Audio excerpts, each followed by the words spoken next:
Let's argue! That's right, it's rather an unusual request, isn't it? But really, there are certainly a number of benefits to argue when done right. Not argue for the sake of arguing, but it has to be done right. So this is how you do it right. Tip number 1, encourage people to voice out. What works for you might not work for others. So if everyone in your team is allowed to voice out their frustration and concern, it prevents your team to feel like a solution method is forced upon them, and promotes better participation from everyone too. In fact, when the team argues together, new ideas actually come about, if you notice that sometimes. So that's great. Tip number 2, prevent people from acting out.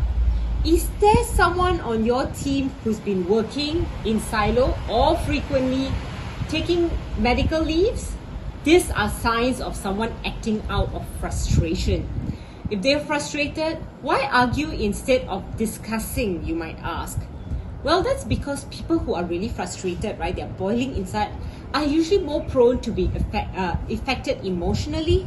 So be prepared for an argument or a blowout from them, Let it be diffused, it's okay. Tip number 3, it improves morale. How do you feel when you argue about a topic with your friends? Easy and non-restrictive, isn't it? So it's pretty simple. Thus the same thing applies at the workplace when you're able to freely argue without having to worry about saying anything that would trigger negative emotions and thoughts.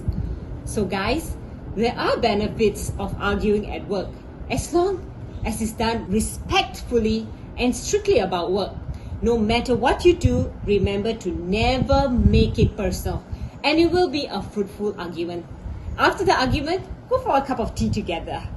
If you need some tips on how to argue respectfully, comment argue below, and I'll be sure to share it in my next video.